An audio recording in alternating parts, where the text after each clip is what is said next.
दोस्तों रिलायंस पावर की बात करें तो आज हमने गिरावट देखी, लेकिन क्या ये गिरावट सिर्फ रिलायंस पावर में थी? बिल्कुल नहीं, पूरे बाजार में गिरावट थी और स्पेशली निफ्टी एनर्जी में बड़ी गिरावट थी। तो ऐसे में रिलायंस पावर कैसे बचेगा? यहाँ पे जो सबसे बड़ी बात है कि रिलायंस पावर में लगातार एफआईआई की तरफ से खरीदारी हो रही थी। अब एफआई बाजार में बिकवाल बन चुके, तो ऐसे में गिरावट तो लाजमी है। लेकिन क्या इस गिरावट में हमें क्या इस समय इन्वेस्टमेंट का मौका तलाशना चाहिए? लेकिन यहाँ पे जो सबसे बड़ी बात है कि बाजार के लिए कुछ निगेटिव सिग्नल निकल के आ रहे हैं जिनको जानना जरूरी है, और ऐसे में क्या खरीदारी करेंगे तो स्टॉप लॉस लगा के चलना चाहिए, ये सब बातें इस वीडियो के माध्यम से समझेंगे। दूसरी तरफ एक बड़ी अपडेट निकल के आ रही है जो एक तरह से रिलायंस पावर के लिए बहुत बड़ी गुड न्यूज़ है। तो ये अपडेट क्या है उसको भी समझेंगे, और क्या लॉन्ग टर्म का नजरिया लेकर रिलायंस पावर में निवेश कर लेना चाहिए। तो इन सारी बातों को इस वीडियो के माध्यम से अच्छे से हम डिस्कस करेंगे। रिलायंस पावर की सेहत को भी देखेंगे, और क्या अनिल अंबानी वाकई में मजबूत है या फिर लगातार कमजोर होते जा रहे हैं, क्या आने वाले समय में उनकी पूरी पकड़ खत्म हो जाएगी कंपनी के ऊपर से। इन सारी बातों को समझेंगे इस वीडियो के माध्यम से। लेकिन फ्रेंड, उससे पहले अगर आप पहली बार हमारे चैनल पे आए तो चैनल को सब्सक्राइब कर दीजिए, एक बेल आइकॉन दबा दीजिए ताकि जब भी नया वीडियो बने पहला नोटिफिकेशन आपको मिले। वीडियो पसंद आए तो लाइक शेयर जरूर कीजिए। चलो फ्रेंड्स, वीडियो स्टार्ट करते हैं। मैं हूं आपका दोस्त एसबी दवे और हमारे अपने चैनल ऑनलाइन कमाई में आपका बहुत बहुत स्वागत है। सबसे पहले बीएसई सेंसेक्स की अगर बात करें तो देख सकते हो कि आप 58,000 के स्तर पर क्लोजिंग रही है, यानी 1000 पॉइंट की गिरावट देखी हमने। तो काफ़ी बड़ी गिरावट थी और एक तरफा हमने गिरावट देखी है। इंटरनेशनल रीजन बने इसकी वजह। अब यहाँ पे रिलायंस पावर की अगर हम बात करें तो शुरुआत हुई थी 17.40 पर और 16.70 का लो बना, हाई है 17.45 का, यानी कुछ पॉजिटिव हमने मूवमेंट देखा आज गिरावट के बावजूद भी, क्योंकि कल की 17.30 की गिरावट थी और आज हमने 17.45 देखा। तो थोड़ी सी हमने तेज़ी जरूर देखी, लेकिन फिर गिरावट हुई और जो क्लोजिंग है बिल्कुल नीचे की तरफ है। इसका मतलब अभी भी इसमें दबाव की संभावना बनी है। हो सकता है कि बाजार ने साथ नहीं है तो गिरावट और भी हो सकती है। यहाँ पे आप देख सकते हो कि स्टॉक ने पिछले एक साल में लोगों को अच्छा रिटर्न दिया है। वैसे तो जिसने भी कोविड काल में निवेश किया होगा वो तो मालामाल हो चुका है। स्टॉक ₹1 के आसपास था, लेकिन जिसने साल भर पहले निवेश किया उसको भी 28% का अभी भी अच्छा रिटर्न देखने को मिल रहा है। 13 की प्राइस थी। जिसने महीने भर पहले इन्वेस्टमेंट किया उसको भी फिलहाल करीब 10% का पॉजिटिव रिटर्न देखने को मिल रहा है। अभी भी 15.30 की प्राइस थी 24 अगस्त को, आप देख सकते हैं। लेकिन जिसने भी 5 दिन पहले इन्वेस्टमेंट किया होगा उसको फिलहाल लॉस हो रहा है कम से कम 7.69% का, क्योंकि 18.20 की प्राइस थी। तो स्टॉक आप समझ सकते हो नीचे आ चुका है। 25 की इसने हाई बनाई थी इंट्राडे में और उसके बाद स्टॉक ने हमने काफ़ी नीचे देखा है। अब लोगों को समझ में नहीं आ रहा कि क्या किया जाए, क्या स्टॉक फिर से वहीं पे पुरानी 13 की अपनी लेवल पे आ जाएगा। तो यहाँ पे जो सबसे बड़ी सोचने वाली बात है कि इस समय बाजार की संभावना बहुत ज़्यादा निगेटिव बन चुकी है। एफआई की बिकवाली ज़्यादा है और ऊपर से हमारा इंडियन रुपीज़ बहुत ज़्यादा दबाव में आ चुका है, ऑल टाइम लो पे है। ऐसे में बाजार के सेंटीमेंट तो बिगड़ चुके हैं। तो ऐसे में नई खरीदारी करने से आपको बचना चाहिए। फिर भी अगर आप लॉन्ग टर्म का नजरिया लेकर खरीदारी करना चाहते हैं तो स्टॉप लॉस लगा के चले। 15.40 का कम से कम आपको स्टॉप लॉस लगाना चाहिए। इसके नीचे जाने के बाद में बड़ी गिरावट की संभावना बन सकती है। तो फिलहाल आप 15.40 का स्टॉप लॉस लगा के लॉन्ग टर्म के लिए खरीदारी कर सकते हैं। और जो शॉर्ट टर्म का इन्वेस्टमेंट करना चाहते हैं उनको स्टॉप लॉस थोड़ा और ऊपर की तरफ रखना चाहिए। उनको 15.80 के आसपास ही स्टॉप लॉस लगा लेना चाहिए, क्योंकि गिरावट की तरफ ये और स्टॉक नीचे जा सकता है। तो स्टॉप लॉस लगा के ही चले, और आने वाले समय हो सकता है कि बाजार अगर पॉजिटिव होगा तो ज़रूर स्टॉक तेज़ी से आगे जाएगा, क्योंकि स्टॉक काफ़ी मजबूत है और इसकी ऑर्डर बुक भी बहुत ही शानदार है। यहाँ पे एक बड़ी अपडेट निकल के आ रही है जो एक तरह से रिलायंस पावर के लिए संजीवनी का काम करेगी।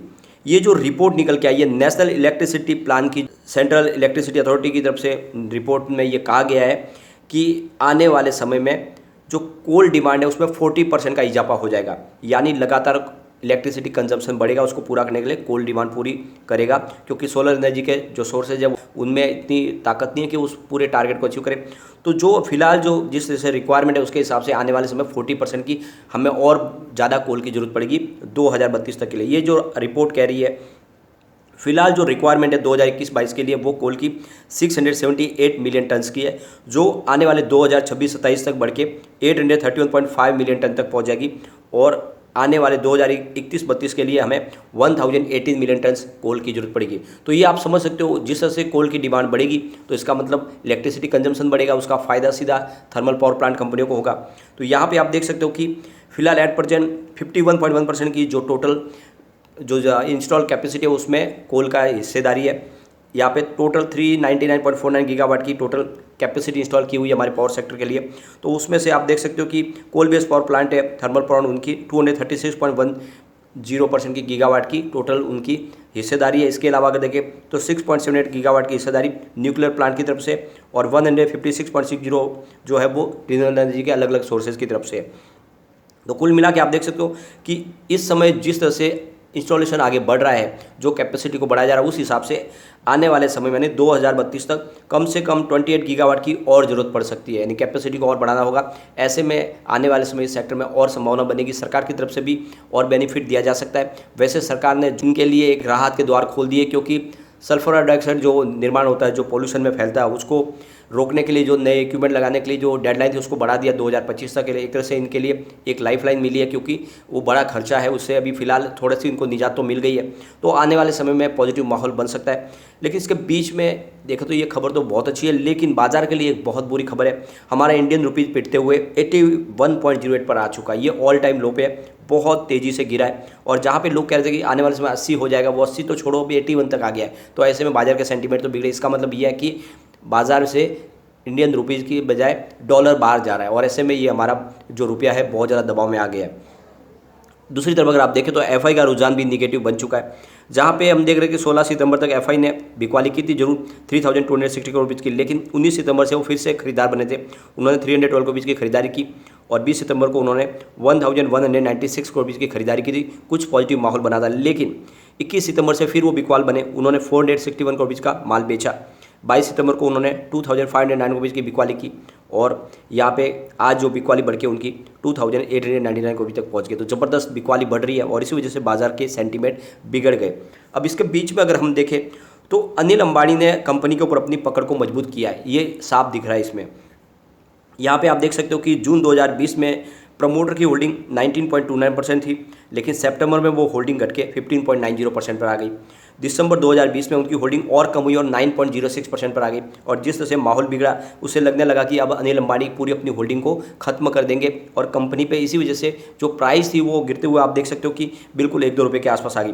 तो मार्च 2021 से लेकर जून 2021 तक इनकी होल्डिंग वही थी, 9.06% की थी। लेकिन सितंबर 2021 में अनिल अंबानी ने अपनी तरफ से पैसे लगाए कंपनी में और अपनी होल्डिंग को बढ़ाया। आप देख सकते हो यहाँ पे 24.98% की होल्डिंग हो चुकी है, जो फिलहाल एट प्रेजेंट अनचेंज है जून क्वार्टर तक। तो पिछले जून में जहाँ पे इनकी 19.29% की होल्डिंग थी 2020 में, वो इस समय 25% तक पहुँच गई। इसका मतलब है कि अनिल अंबानी ने अपनी पकड़ कंपनी पर मजबूत की है और एक तरह से उनकी ये बात भी सामने आ रही है कि वो कंपनी को छोड़ना नहीं चाहते, बल्कि कंपनी को आगे बढ़ाना चाहते हैं और इसी वजह से वो अपनी होल्डिंग को बढ़ा रहे। तो एक तरह से पॉजिटिव ट्रिगर है और आने वाले समय डेफिनेटली यहाँ पे तेजी भी बनेगी और कंपनी का सोलर पोर्टफोलियो भी है। दूसरी तरफ अगर कंपनी का हम फंडामेंटल देखें तो मार्केट कैप काफ़ी अच्छा है, 5730 करोड़ रुपीज़ का इनका मार्केट कैप है। करंट प्राइस 16.90 की है, लेकिन इसका अगर लो देखें तो 11 का हाई, इसका 25 का, ये आपको ध्यान रखना है। सबसे बड़ी बात है इसकी बुक वैल्यू से काफ़ी नीचे, 36.10 की इसकी बुक वैल्यू है। तो आप देख सकते हो बुक वैल्यू से आपको बहुत नीचे मिल रहा है। तो यहाँ पे इन्वेस्टमेंट किया जा सकता है। इसका ROC 5.01% का है और इसका ROE -4.55% है, फेस वैल्यू 10 है। तो ये फंडामेंटल काफ़ी अच्छे लग रहे हैं। दूसरी तरफ अगर आप देखें तो कंपनी बड़े लॉस से धीरे धीरे अपने लॉस को भी इसने कवर किया है। 2019 की बात करें तो कंपनी का total revenue 8.53 thousand crore rupees का था। उस समय कंपनी को 2.95 थाउजेंड करोड़ रुपीज़ का लॉस हुआ था। 2020 की बात करें तो कंपनी को 8.20 करोड़ रुपीज़ का रेवेन्यू मिला और इनका लॉस बढ़ के 4.08 थाउजेंड करोड़ तक पहुंच गया। तो ज़बरदस्त लॉस बढ़ा, लेकिन 2021 में कंपनी को प्रॉफिट में आते हुए दिखा हमने। 8.42 करोड़ रुपीज़ का इनका रेवेन्यू था और उस समय 0.23 करोड़ रुपीज़ का प्रॉफिट हुआ है। लेकिन इस बार 2022 में कोल की सबसे बड़ा देखिए जो प्राइस थी वो बढ़ चुकी थी, उसकी वजह से थोड़ा सा इनको लॉस दिखाई दे रहा है। तो इनका रेवेन्यू 770 करोड़ रुपीज़ का रहा और इनको 0.61 करोड़ रुपीज़ का लॉस हुआ। लेकिन आने वाले क्वार्टर रिजल्ट में हमें कंपनी फिर से प्रॉफिट में आती हुई दिखाई दे सकती है। सबसे अच्छी बात है एंट्री पॉइंट अच्छा है, क्योंकि स्टॉक ओवरबॉट जोन में नहीं है। ऊपर से फिलहाल स्टॉक ASM GSM लिस्ट में शामिल नहीं है, तो निवेश किया जा सकता है, लेकिन स्टॉप लॉस बिल्कुल लगा के चले और लॉन्ग टर्म का नजरिया लेके चले तो ये स्टॉक आपको बहुत अच्छा रिटर्न दे सकता है। लेकिन फ्रेंड, कोई भी इन्वेस्टमेंट करने से पहले अपने फाइनेंशियल एडवाइजर से एक बार ले ले या अपना खुद का रिसर्च करें, क्योंकि मैंने वीडियो आपके एजुकेशनल पर्पज के लिए ही बनाया। वीडियो पसंद आए तो लाइक शेयर जरूर कीजिए और चैनल को सब्सक्राइब कर दीजिए। थैंक